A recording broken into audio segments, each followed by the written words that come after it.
하테나 일본어.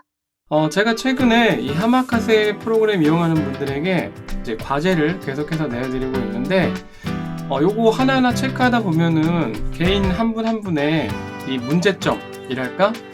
일본어 공부 경력과는 상관없이 개인이 갖고 있는 그런 고질적인 문제들이 나오거든요. 자, 오늘 소개해드릴 내용은 아마 대부분의 일본어 학습자들이 공통적으로 갖고 있는 문제가 아닐까 싶습니다. 저는 이거 문제라고 보는데 뭐 큰 심각한 건 아니지만 그래도 교정이 필요한 문제입니다. 여러분들 지금부터 내용 잘 보시고 필요하다 싶으신 분들은 취해서 나아지시기 바랍니다.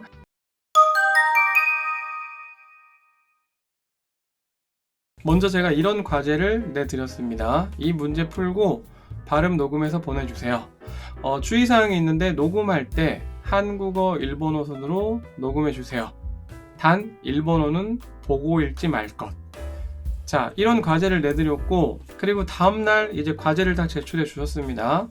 한 분 한 분 체크를 다 해봤는데 점수는 다 높아요. 지식적인 거는 이제 제가 뭐라고 할 게 없어요. 다들 잘 이해하고 문제도 잘 풀어요. 근데 이제 제가 녹음해서 그 음성 파일을 들어봤는데 잘 하신 분도 계시지만 대부분 요게 안 되더라고요.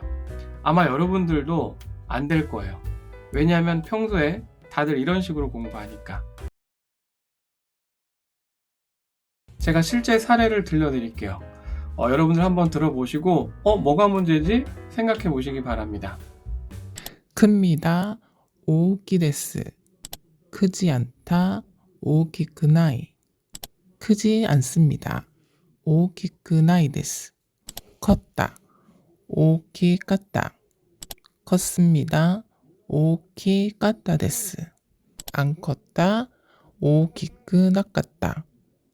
안 컸습니다. 오오키쿠 아리마생 데시다. 자, 한번 들어봤는데 여러분들 듣고 어떤 것 같아요? 잘했나요? 맞췄나요? 참고로 이분 같은 경우에 뭐 틀린 거 없습니다. 다 맞았어요.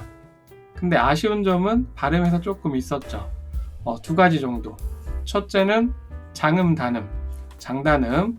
요거 이제 주의사항에 대해서 공부를 이렇게 하면 된다라는 그런 영상도 제가 만들어서 소개를 해드렸는데 그거 참고하시면 좋을 것 같고, 그리고 이제 활용을 발음하는 데 있어서 끊어읽기, 네, 요게 조금 아쉬워요.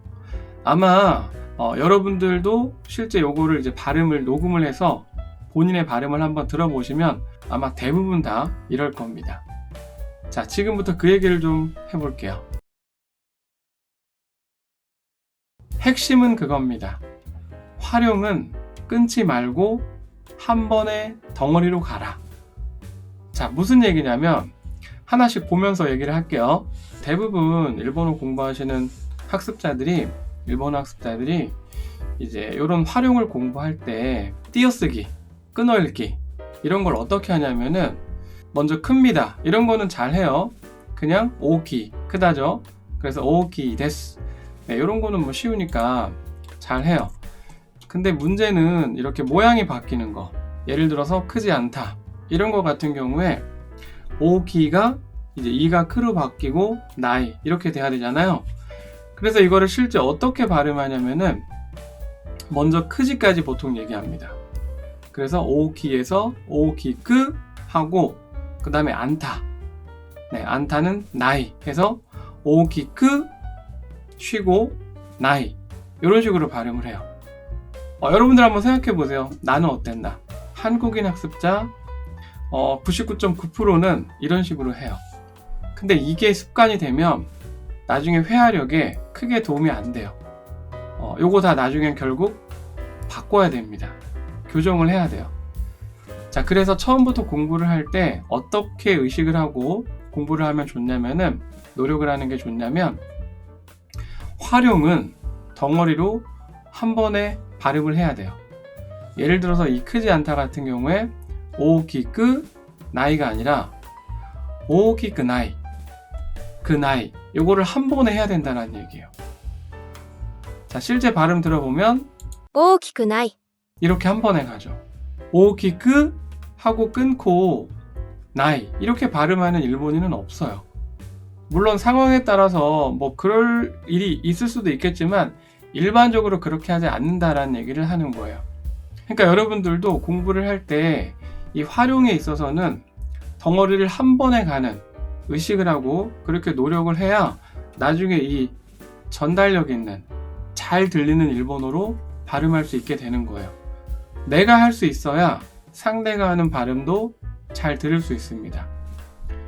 예를 들어서 이거 같은 경우에도 크지 않습니다잖아요. 그럼 먼저 크지 생각해요. 오키에서 오키크 하고 쉬어. 그 다음에 안 씁니다. 활용 안 씁니다. 나이데스 아리마생 뭐 이렇게. 그러니까 끊어서 발음을 하는데 오키크 하고 쉬고 아리마생 나이데스 이렇게 간다라는 거죠. 근데 제가 뭐라 그랬어요? 활용은 끊는 게 아니라 그랬죠. 한 번에 가야 돼요. 그러니까 오키크 아리마생 이렇게 연습을 하셔야 된다는 거예요. 근데 생각할 시간을 좀 가져야 되는데 나는 아직 일본어가 능숙하지 않은데 처음부터 어떻게 잘해요? 대부분 다 능숙하지 않으니까 그런 거 아닌가요? 그럴 수 있어요. 자, 전 그러면 발음하기 전에 머릿속으로 생각해요. 발음하기 전에 활용 변화, 법칙을 머리로 충분히 생각하고 그 다음에 다 되면 발음하는 그런 습관을 만드세요. 그러니까 크지 않습니다. 오키크 아리마생 말하지 말고 생각하라는 얘기예요. 그 다음에 뱉을 때는 한 번에 오키크 아리마생 오키크 나이데스. 네, 억양은 뭐 어쩔 수 없다 치더라도 아직 경험이 많지 않으니까 조금 틀릴 수도 있죠. 근데 이 활용 덩어리로 가자는 얘기입니다. 그런 습관이 굉장히 나중에 큰 도움이 돼요. 능숙한 회화력의 기본은 이 활용이에요. 활용을 먼저 편안하게 말할 수 있게 된 상태에서 점점점 확장을 시켜가지고 자연스러운 능숙한 회화 능력이 되는 겁니다. 요것도 못하는데 회화를 잘하겠다? 말이 안 되는 거예요. 그러니까 제가 예전에 소개해드렸던 문제 풀 때 그 속도에 관한 거, 어떤 템포, 어느 정도 속도로 문제를 풀어야 되고, 그리고 이런 오늘 소개해드리는 이 끊어 읽는 거, 발음, 덩어리 이런 것들 다 주의하면서 연습을 하면은요 회화를 잘할 수밖에 없습니다.